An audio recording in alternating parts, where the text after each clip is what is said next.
A gente já conhecia a guerra de narrativas no conflito entre a Rússia e a Ucrânia. Agora, a troca de acusações envolve um caso de sabotagem que atingiu milhares de civis. Pois é, quando a barragem de um gigantesco reservatório de água desmorona sem apresentar uma rachadura sequer, não se trata de um acidente, sim de uma destruição proposital. É assim que o governo ucraniano está lidando com o vazamento em Kakhovka, no sul do país. Imagens aéreas mostram que o rompimento da contenção liberou água suficiente para cobrir cidades inteiras. Populações que estão no meio do fogo cruzado há mais de um ano sofrem com todo tipo de desabastecimento. Agora tiveram que fugir da situação por causa dessa inundação. Quem não conseguiu sair de casa espera a entrega de mantimentos por drones. O presidente Volodymyr Zelensky visitou a área e acusou a Rússia de mais um crime de guerra ao prejudicar diretamente as populações civis. Moscou nega e fala em fogo amigo dos próprios ucranianos, uma vez que a usina atingida abastece a Crimeia, que foi tomada por Putin em 2014. Independente dos culpados, a tragédia cresce à medida que o tempo passa. Já há o registro de mortes por causa das enchentes. Cabeças de gado não devem sobreviver por muito tempo nas áreas alagadas. O fornecimento de energia está ainda mais comprometido. A famosa usina nuclear de Zaporizhzhia, que fica a 250 quilômetros de distância da barragem, usa a contenção de água para resfriar os seus reatores. O superaquecimento desse núcleo pode levar a uma explosão muito maior da que ocorreu em Chernobyl. E o pior, a inundação cobriu um campo minado. Então os moradores correm o risco de pisar nos explosivos, uma vez que as sinalizações de perigo ficaram submersas.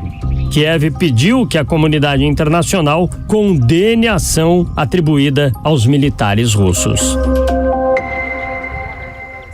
Tudo muito complexo, então eu vou ter ajuda aqui do comandante Robson, que mantém na internet um canal A Arte da Guerra, especialista aqui nesse tema, e vai nos ajudar a tentar entender algo que nem é claro para os ucranianos e nem para os russos. Comandante, muito obrigado pela sua presença aqui. Queria começar com esse tema. A gente tem aí uma situação, um fato. Uma barragem explodiu na Ucrânia. Tem um discurso que a Ucrânia diz que foi vítima, a Rússia duvida muito, pode ter sido uma própria sabotagem do país, uma guerra de narrativas como a gente viu na reportagem anterior.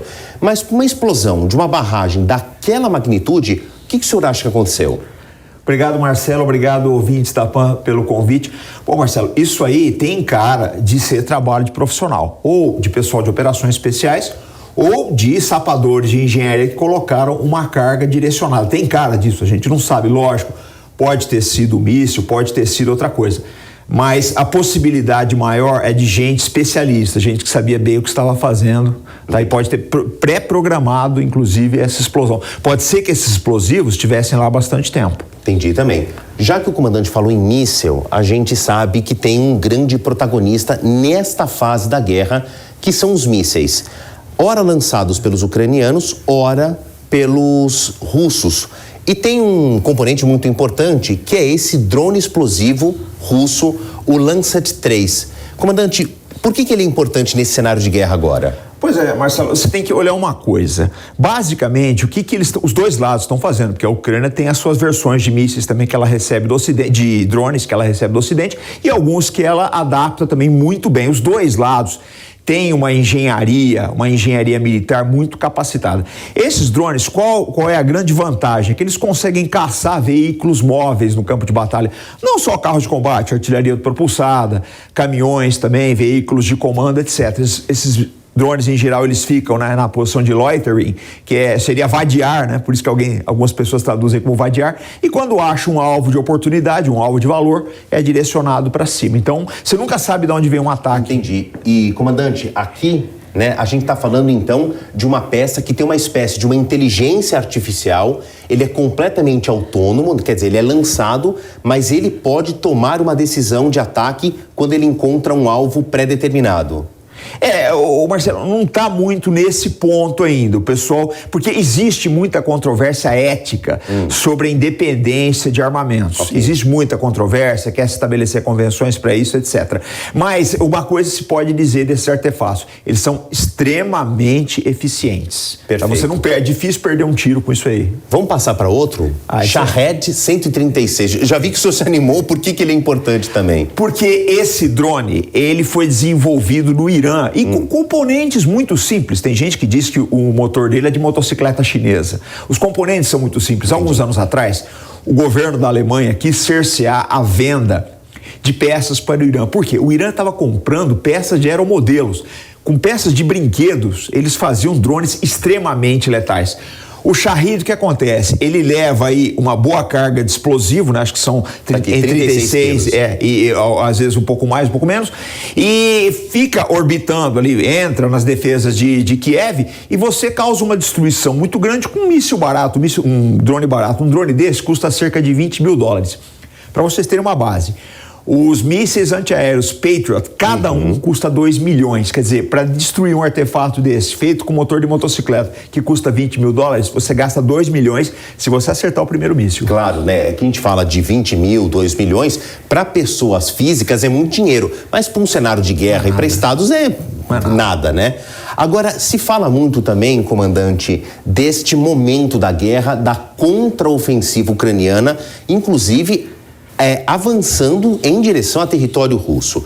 A gente tem um modelo aqui de acordo com informações de agências internacionais, ou seja, nós criamos aqui um modelo que não é do discurso dos ucranianos nem do discurso dos russos. Isso aqui foi observado por observadores internacionais. Existem think tanks nos Estados Unidos, na Europa Ocidental, que ficam observando esses cenários de guerra e abastecem a imprensa com essas informações.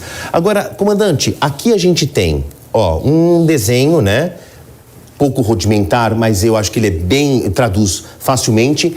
Tanques, supostamente aqui ucranianos, chegando numa linha de defesa da Rússia, em que temos uma trincheira profunda, minas para segurar esses tanques ucranianos. Para mim, absolutamente leigo, isso aqui me parece um cenário de Primeira e Segunda Guerra Mundial. Sim, ou seja, nós estamos falando de um arco de tempo de mais de 100 anos, no caso da Primeira Guerra Mundial, e 80 anos da Segunda Guerra Mundial.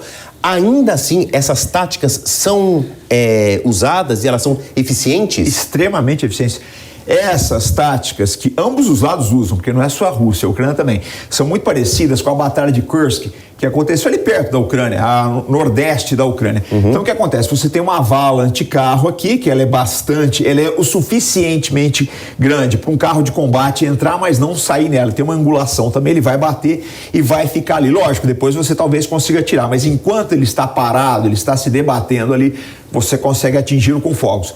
Os dentes de dragão, mesma coisa, visam destruir as lagartas, né? E você nota uma coisa aqui interessante, eu queria chamar a atenção para os ouvintes da FAN, que é o design em zigue-zague dessas trincheiras. Que exatamente para você evitar, né, que o mesmo tiro de artilharia acabe pegando todo mundo numa mesma fileira. Ele vai bater, né, vai acabar parando nesse parapeito aqui.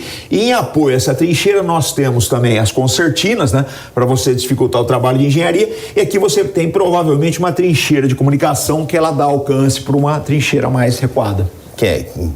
Acho que a esmagadora maioria da nossa audiência nasceu depois da Segunda Guerra Mundial, assim como eu, e a referência de trincheira é o que se vê em filme, que era uma enorme fileira, né, em linha reta, paralela a uma linha de combate. Agora é uma tática que não se usa mais. Não, Marcelo, é bastante comum. Na guerra Irã-Iraque se usou, porque o que acontece? É o que você tem para se defender.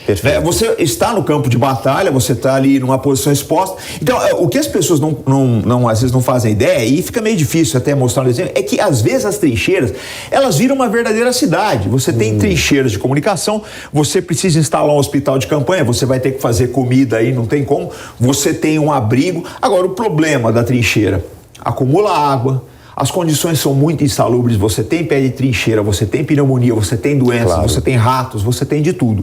É um expediente extremamente válido, extremamente mortal, protege bastante, mas é muito insalubre. Entendi. Bom, por enquanto a gente não tem nenhum sinal de arrefecimento e muito menos de que essa guerra vai terminar num curto prazo de tempo, infelizmente. Então, certamente vamos receber o comandante em outras oportunidades para esclarecimentos tão ricos quanto esse. Obrigado, comandante, e até uma próxima. Marcelo, felicidade para você.